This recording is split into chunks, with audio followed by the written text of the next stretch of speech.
Hello बेटा। बेटा NEET 2026 का एग्जाम फाइनली हो चुका है और बहुत सारे बच्चे जो है अच्छा स्कोर कर रहे हैं और जो अपना स्कोर भेज रहे हैं तो बहुत अच्छा भी लगता है।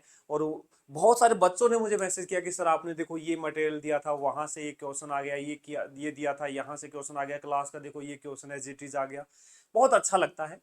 लेकिन साथ ही साथ मैं परेशान उन बच्चों के लिए हूं जो पूरे साल भर मेहनत कर रहे थे, या 6 महीने या 2 महीने लगातार मेहनत कर रहे थे, लेकिन अपने रिजल्ट को कन्वर्ट नहीं कर पाए। वो उतना अच्छा परफॉर्म एग्जाम में नहीं कर पाए जितना वो सोच के गए थे। देखो बेटा, सिंपल सी बात है यार। देखो ये बात नहीं होती कि हम पढ़ रहे हैं, बहुत अच्छा पढ़ रहे हैं, लेकिन वो जो लास्ट 3 घंटे है ना, वो कैसा जाएगा। सिर्फ वो 3 घंटे जो है ना, वो पूरे साल की मेहनत को डिसाइड नहीं कर सकते। आपने मेहनत की है, कोई मना नहीं कर सकता, लेकिन हाँ, साथ ही साथ हमें ये भी रियलाइज करना चाहिए कि हमने क्या गलतियां की हैं, क्या मिस्टेक कर दी हमने, कि हम क्यों रिजल्ट को कन्वर्ट नहीं कर पाए।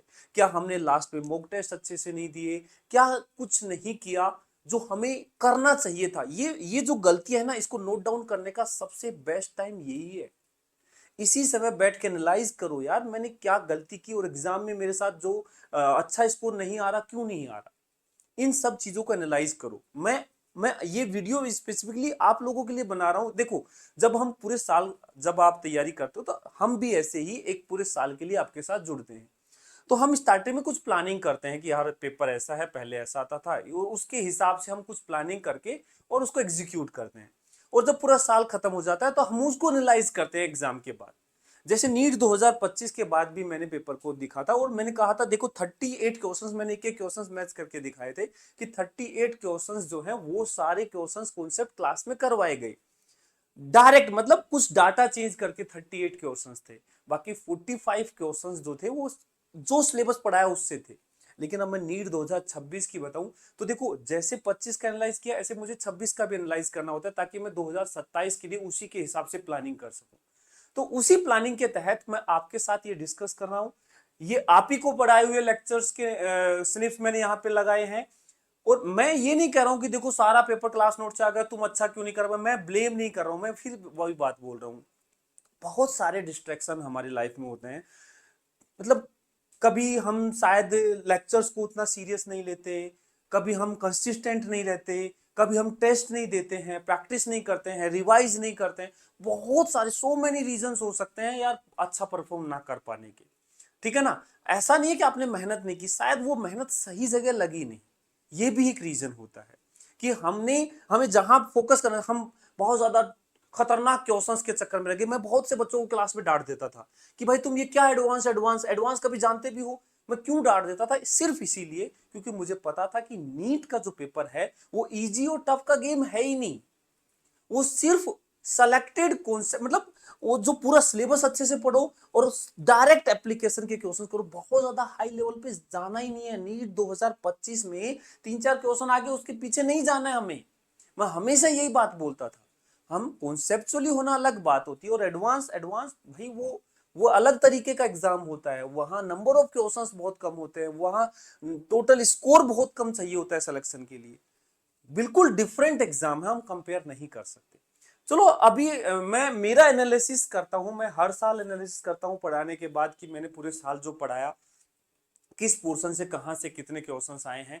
तो 2026 के लिए मैं बड़े मतलब प्राउड के साथ बोल रहा हूं कि मैंने जो मंथन बैच में पढ़ाया, पूरे साल भर जो अच्छे से पढ़ाया, पूरे के पूरे 45 क्वेश्चंस, मैं एक एक क्वेश्चन मैच करा दूंगा। पूरे 45 क्वेश्चंस जो मैंने पढ़ाया उसी से आए हैं।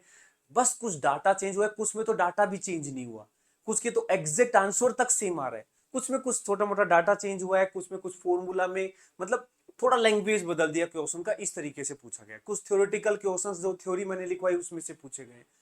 पूरे के पूरे 45 क्वेश्चंस मैं यहाँ पे आपके लिए लगा के लाया हूँ, ये आप ही के पढ़ाए हुए नोट्स में। और इसमें से मेजोरिटी पार्ट ऐसा है जो यूट्यूब पे लास्ट में मैंने करवाया है।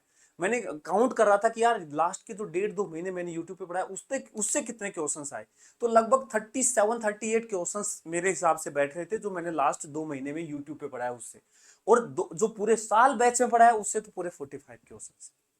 ठीक है। ये एनालिसिस मैं मेरे लिए कर रहा हूं या उन बच्चों के लिए कर रहा हूं जो शायद मुझे नहीं जानते, आज ही पहली बार ये वीडियो देख रहे हैं। उन बच्चों के लिए एनालिसिस कर रहा हूं जो मेरे से पढ़े हैं। उनको तो पता ही है कि ये सारा सब कुछ वो क्लास में करवा ही रखा है। ठीक है। जैसे ये देखो वर्नियर कैलिपर का ये क्वेश्चन है, डाटा तक चेंज नहीं है, आंसर भी सेम है भाई। वही देखो नीट 2026 में यहाँ पे ये पूछ लिया। ये देखो प्रिज्म वाला क्वेश्चन क्लास में करवा रखा है, प्रिज्म वाला क्वेश्चन क्लास में करवा रखा है, वही 40 डिग्री आंसर यहाँ आ रहा है। ठीक है, वही मिनिमम डेविएशन वाला केस बन रहा है। अब देखो सारे क्वेश्चंस मैं एक एक करके दिखा दूं, उसमें टाइम लग जाएगा। देखो ये देखो वीटी ग्राफ है, मैंने जब भी क्लास में मैंने पढ़ाया है, मैंने बोला है यूनिफॉर्मली एक्सेलरेटेड मोशन के ग्राफ याद कर लेना। ये तो मैं वीटी ग्राफ का तो सीधा क्वेश्चन क्लास में करवाया था, बल्कि मैंने सारे बता रखे, एटी वीटी एक्सटी सारे ग्राफ यूनिफॉर्मली एक्सेलरेटेड मोशन के तो रटे होने चाहिए। आ गया देखो, ये देखो रिएक्शन टाइम एक्सपेरिमेंट भी क्लास में करवाते हैं। ये एक्सपेरिमेंट क्लास में करवाया जाता है कि जब एक पेज को गिराते हैं रिएक्शन टाइम कैसे कैलकुलेट करते हैं, उसका इफेक्ट क्या होता है, और देखो किसी टी टाइम में कितना डिस्टेंस चलता है। यहाँ रिएक्शन टाइम मैंने 0.18 सेकेंड नॉर्मली होता है, लेकिन इसको बोला लगभग अपन 0.2 सेकेंड ले लेते हैं अप्रोक्सीमेट, तो half G T square distance चलता है। वही रिएक्शन टाइम देखो अलग अलग आदमी का दिया है, डिस्टेंस टेबल पूछा है। ठीक है, ये देखो मैंने जब भी फ्रिक्शन पढ़ाया, मैंने लास्ट टाइम में जो महामैराथन ये लिए, हर केस में मैंने बोला कि हॉरिजॉन्टल सरफेस पर जब एक कोई भी मूविंग प्लेटफॉर्म होता है उस पे ऑब्जेक्ट रखा हो तो उसका मैक्सिमम एक्सेलरेशन वो स्लाइड ना करे, वो म्यू जी होता है। एक गाड़ी मैक्सिमम कितने एक्सेलरेशन से चल सकती है, म्यू जी से चल सकती है। ये सारी चीजें मैंने यहाँ क्लास में करवाई हुई। ठीक है ना, आपके सामने मैं चाहूं तो एक लेक्चर यहाँ पे आपको मैं चला के दिखा सकता हूँ, ये मैं जो क्लास में करवाए थे। ये देखो ये वाला वीडियो देखो, देखो ये वही क्वेश्चन करवा रहा हूं। मैक्सिमम एक्सेलरेशन म्यू जी हो सकता है फॉर नो स्लाइड। यदि तुम चाहते हो ना कि इसमें स्लाइड ना करे, यदि चाहते हो इसमें स्लाइड म्यू जी होना चाहिए, मैक्सिमम क्या होना चाहिए। ठीक है, ऐसे देखो ये वर्नियर कैलिपर का, ये देखो चल जा भाई, यहां से हमेशा 1 वर्नियर स्केल डिवीजन की वैल्यू निकालते हैं, और पूछा है लीस्ट काउंट, वही लीस्ट काउंट निकालता है। ठीक है, ऐसे सारे लेक्चर्स हम यहां से, मतलब लेक्चर्स के ही क्वेश्चंस हैं, मैं उठा उठा के स्निप्स यहाँ पे आपको दिखा रहा हूँ। ऐसे बहुत सारे, मतलब सारे क्वेश्चंस कॉन्सेप्ट देखो ये आ रहे हैं। ये देखो कंडक्टर की एक एक प्रॉपर्टी लिखवाई थी कि इलेक्ट्रोस्टैटिक कंडक्टर में अंदर फील्ड 0 होता है, और सरफेस चार्ज जो है कंडक्टर पे वो बोल रहा है normal to the electric field, मतलब इलेक्ट्रिक फील्ड की डायरेक्शन सरफेस के नॉर्मल होती है। अंदर कोई एक्सिस चार्ज नहीं होता, दो भी चार्ज देंगे वो सरफेस पे लाई करता है। चार्ज डेंसिटी सिग्मा 1/r के प्रोपोर्शनल होती है, सारी प्रॉपर्टी लिखवाई हुई है। ठीक है, ये देखो पोटेंशियल सबका सेम होता है, और बोला था कि पोटेंशियल जीरो, यदि एक पॉइंट का जीरो तो सबका जीरो होगा, यदि एक पॉइंट का जीरो नहीं तो जीरो नहीं बोल सकते सबका। यदि कंडक्टर पे चार्ज है तो पोटेंशियल जीरो नहीं होगा, कांस्टेंट होगा थ्रू आउट द कंडक्टर। ठीक है, ऐसे देखो ये वाला क्वेश्चन, ये करंट कैसे मार रहा है भाई। हाँ भाई, ये वाला क्वेश्चन ये तो नीट में पहले भी पूछा हुआ है और डायरेक्ट बताया हुआ है। देखो mgr/2 आंसर आता है, एक फॉर्मूला बताया था mgh/1 + h/r, मैंने कहा था डायरेक्ट याद कर लेना, चेंज इन पोटेंशियल निकालने का टाइम नहीं मिलता है। डायरेक्ट एक फॉर्मूला बताया था, आपको याद हो तो, चेंज इन पोटेंशियल एनर्जी का जब सरफेस से h हाइट पे ले जाते हैं, mgh/1 + h/r, इसमें h को r के बराबर पुट करो, सीधा आंसर आएगा, स्मॉल जी के टर्म्स में है। ऐसे आप यहां से सारे देख सकते हो। ये देखो यहाँ पे बस देखो चेंज भी किया है तो क्या किया है, जैसे यहाँ 600 आरपीएम 1200 आरपीएम दे दिए, और यहाँ जो एंगुलर वेलोसिटी है एक तो रेडियन पर सेकंड में दे दिया 25 45। कॉन्सेप्ट यहाँ भी वही है, एवरेज निकाल के एंगुलर वेलोसिटी निकालो एवरेज, और उस एंगुलर वेलोसिटी को टाइम से मल्टीप्लाई करके कितना रोटेशन हुआ ये निकाल लो। यहाँ भी वही नंबर ऑफ रोटेशन पूछ रहे हैं। ठीक है, देखिए ये हो गए। देखो यहां मैंने बोला था कि डिवीजन, जब भी हम दो क्वांटिटी को मल्टीप्लाई डिवाइड करते हैं तो वो क्वांटिटी देखते हैं जिसमें लीस्ट सिग्निफिकेंट फिगर हो, तो वहां पे जस्ट सेम क्वेश्चन आ गया। ये देखो यहां बस इतना अंतर है कि मैंने फोर्स पूछा नेट 10 न्यूटन, इसने एक्सेलरेशन पूछ लिया, मास दिया 5 kg, 10/5 2 मीटर/सेकंड स्क्वायर एक्सेलरेशन वाला क्वेश्चन। और जब मैंने वेक्टर पढ़ाया था तो वहां पे ये रिजल्टेंट जो है कितने एंगल पे होगा ये निकालना भी सिखाया। ये देख लो, ये फॉर्मूले एग्जिटीज आपके सामने, मैं ऐसे नहीं कह रहा हूं भाई कि ये सर देखो सिंपल सी बात है सर, जो आप पढ़ाते हो पूरे साल क्वेश्चन उसी से आएगा। बिल्कुल वही मैं कह रहा हूं कि मैं भी अपनी तरफ से एक एनालाइज करता हूं कि क्या जो मैंने पढ़ाया पूरा का पूरा पेपर उससे आ रहा है, या कहीं कोई बाहर से कॉन्सेप्ट तो नहीं आ रहा है, क्या कोई कॉन्सेप्ट मैं मिस तो नहीं कर रहा हूं। लेकिन इस साल पूरे के पूरे क्वेश्चंस यहां से आए हैं। पिछले साल 38 इसलिए थे क्योंकि कुछ क्वेश्चंस जो है हाईली कॉन्सेप्चुअल थे, उनके कॉन्सेप्ट क्लास में करवाए थे, लेकिन वैसे क्वेश्चंस मैंने इसलिए नहीं कराया कि यार इतना ज्यादा कभी जाता नहीं है, इसलिए उस लेवल के क्वेश्चंस नहीं थे। बाकी इस साल तो कोई ऐसा क्वेश्चन था ही नहीं कि जो आउट ऑफ क्लास नोट्स जाए।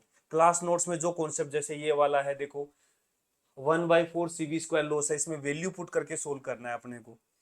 ऐसे देखो ये वाला देख लो, graph as it is graph बता रखे हैं। यहां लिख के मैंने बताया था कि मैक्सिमम काइनेटिक एनर्जी जब भी पूछे वो हाफ के ए स्क्वायर के बराबर हो जाती है, पोटेंशियल एनर्जी 0 हो जाती है, टोटल एनर्जी और मैक्सिमम काइनेटिक एनर्जी सेम हो जाती है। ये देखो डेल्टा यू प्लस डब्ल्यू वाला हो गया। कैपेसिटर में चार्ज का डिवीजन होता है, पहले इक्विवेलेंट निकाल के चार्ज निकालो, उसको दो हिस्सों में डिवाइड करके किस पे कितना चाहेगा चार्ज जाएगा ये निकालो। ये व्हीट स्टोन ब्रिज का कॉन्सेप्ट है। ये वाला देखो, ये संट रेजिस्टेंस करना सिखाया था। बस यहाँ पे डिफरेंस क्या है, मैंने full scale deflection current 1 ampere लिया था और ये 5 एम्पियर रीडिंग पूछ रहा था। इसने 1 मिली एम्पियर लिया और 10 एम्पियर रीडिंग चाह रहा है संट रेजिस्टेंस करके। ये देखो बैटरी वाला 2024 का सेम ही क्वेश्चन आ गया, बस E-IR करना है अपने को। बस यहाँ पे 12 वोल्ट दे दिया, वहां 10 वोल्ट था, यहाँ 2 ओम दे दिया, वहां 1 ओम था। तो ये सारे क्वेश्चंस जो है ना क्लास में करवाए। इसके लिए तो मैंने कितनी बार बोला था कि भाई ये क्वेश्चन जो है, ये ग्राफ जो है बहुत इंपॉर्टेंट है। या तो थ्योरेटिकल पॉइंट देकर के ग्राफ पूछ लेगा लाइन के फॉर्म में, या डायरेक्ट ग्राफ दे देगा। 2-3 बार पूछा जा चुका है, पूछ लिया, देख लो फिर से। देखो ये आपके सामने ये मैग्नेटिक फील्ड, ये मैग्नेटिक फील्ड का फॉर्मूला मैंने जितनी बार भी इंपॉर्टेंट लेक्चर्स लास्ट में जितने भी इंपॉर्टेंट सेशन लिए हर में मैंने बोला है कि ये बहुत इंपॉर्टेंट है, याद कर लेना, ये फॉर्मूले जरूर याद करके जाना। कितना इंड्यूस ईएमएफ आएगा, एनसीईआरटी, जब भी मैंने एनसीईआरटी कर रहा है मैंने बोला कि एनसीईआरटी से ये जो कटिंग है ये जरूर पढ़ के जाना, एनसीईआरटी बहुत इंपॉर्टेंट है यहाँ पे। ठीक है, ऐसे देखो यार सारे के सारे कॉन्सेप्ट जो हैं क्लास में आपको बताए गए हैं। एनर्जी, मोमेंटम, डायोड के क्वेश्चंस करवाए गए हैं। ये size of nucleus, density of nucleus derive करवाया था मैंने, डेंसिटी ऑफ न्यूक्लियस। यहाँ पे देख लो ये वाला के डेल्टा एक्स वाला, ये वो मैक्सिमम इंटेंसिटी के टर्म्स में डायरेक्ट फॉर्मूले में वैल्यू पुट करनी है फाई, और फाई निकालने का कॉन्सेप्ट ये सिखाई रखा है, फाई इज इक्वल टू के डेल्टा एक्स। सेम जो क्लास में करवाए ना वो ही कॉन्सेप्ट यहाँ पूछे। ये तो वाला मैंने जानबूझ के करवाता हूं मैं, 2013 का क्वेश्चन है। एक बार पूछ लिया था कि जो ये डिफ्रैक्शन है और इंटरफेरेंस है ये एक क्या इलेक्ट्रॉन बीम के लिए भी होंगे, बिल्कुल इलेक्ट्रॉन बीम के लिए भी होते हैं, बस वहां वेवलेंथ हम डी ब्रोगली वेवलेंथ यूज करते हैं। वही वाला कॉन्सेप्ट यहाँ पूछा गया था। डिफ्रैक्शन और इंटरफेरेंस जो है वो सिर्फ लाइट वेव शो करती है, नहीं भाई मैटर वेव भी ये शो करती है। ठीक है ना, लाइट वेव के लिए जरूरी नहीं है, साउंड भी शो करती है डिफ्रैक्शन। जब मैं एग्जांपल लेता हूं तो साउंड का ही एग्जांपल लेता हूं कि साउंड भी डिफ्रैक्शन शो करती है। ये देख लो रेडियस एन, मैं यहाँ N3 में रेडियस पूछा था, यहाँ N2 में रेडियस पूछा है। एनर्जी देखो सेकंड ऑर्बिट की है। ये ग्राफ देखो कैरेक्टरिस्टिक्स के ऊपर थ्योरेटिकल क्वेश्चन बना के पूछ लिया। ये देखो कितना वेवलेंथ कितना, ये हमने बोला था 2.3 इलेक्ट्रॉन वोल्ट, इसने 6.6 इलेक्ट्रॉन वोल्ट। वही इसने वर्क फंक्शन दे रखा है, लैम्डा निकलवाया, वही हमने लैम्डा निकाला। हमने थ्रेशोल्ड निकलवाया, उसने बोला कि कौन से में फोटो इलेक्ट्रिक एमिशन होगा, थ्रेशोल्ड निकालो, उससे छोटी वेवलेंथ में सब में फोटो इलेक्ट्रिक एमिशन होगा। तो यार ये सारे कॉन्सेप्ट जो है क्लास में आपको करवाए गए हैं भाई, ठीक है ना। तो ऐसे कोई वो नहीं है कि देखो कई बार क्या होता है कि यार हम उस दिन अच्छा परफॉर्म नहीं कर पाए, दैट डजंट मीन कि हम में काबिलियत नहीं है। मैं बहुत सारे कमेंट ऐसे पढ़ रहा हूँ कि सर मेरे अंदर तो पोटेंशियल ही नहीं है। ऐसा कुछ नहीं होता है, सब प्रैक्टिस का खेल होता है। बहुत सारे बच्चे ऐसे होते हैं जो स्टार्टिंग में अच्छा नहीं कर पा रहे होते हैं, लेकिन लगातार लगातार लगे रहते हैं, एक एक चीज को करते जाते हैं, अच्छा कर जाते हैं भाई, ठीक है ना।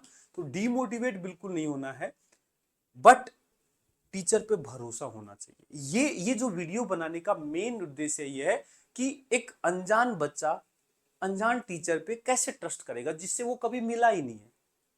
तो ट्रस्ट कैसे करेगा, तो ये हम ट्रस्ट बनाने के लिए हमें करना होता है, एज ए टीचर हमें करना ही होता है, और हमें करना भी चाहिए, हर टीचर को करना चाहिए। ये एक पूरे साल हमने जो पढ़ाया उसका एक हमारा भी तो इवोल्यूशन है कि भाई कितना हमने यहाँ पे कितना आउटपुट हमारा निकला, हमने जो पढ़ा है उससे कितना आउटपुट निकल रहा है, बच्चे कितना अच्छा कर पा रहे हैं। रिजल्ट आने के बाद बताएंगे देखो फिजिक्स में कितना अच्छा कर पा रहे हैं। और जो बच्चा पढ़ा है वो जरूर कमेंट करके बताइएगा कि क्या ये सारे क्वेश्चंस आपको करवाए गए नहीं करवाए गए, और साथ में ये बताइएगा कि आप कितना स्कोर कर रहे हैं फिजिक्स में। आप मेरे टेलीग्राम चैनल पे भी मैसेज कर सकते हैं, ACP sir official Telegram channel है, और इसी चैनल के ऊपर मैं पूरा नीट का फिजिक्स पढ़ाता हूँ। और नीट 2027 के लिए भी बहुत जल्द नीट 2027 के लिए भी मंथन आने वाला है, जो फुल ईयर बैच होने वाला है। ठीक है, तो यार देखो, एज ए टीचर हमारा काम है कि भाई हम तो हर साल बच्चे की जर्नी के साथ जुड़ेंगे स्टार्टिंग में, और उसको नीट तक लेके जाएंगे। जो बच्चे रह जाएंगे उनको फिर मौका मिलेगा, फिर करेंगे। या फिर मैं ऐसे नहीं कर रहा हूँ कि आप यदि मल्टीपल ड्रॉप ले चुके हैं तो यार आप ठीक है, आप आराम से शांति से बैठिए, सोचिए समझिए कि आपको अब क्या करना है, उसके हिसाब से डिसीजन लीजिए। यदि आपको ऐसी कोई गाइडेंस चाहिए तो मुझे टेलीग्राम पे मैसेज कर सकते हैं, मैं आपको थोड़ा बहुत गाइड कर दूंगा जितना मुझे नॉलेज है। ठीक है भाई, ओके, बाय बाय।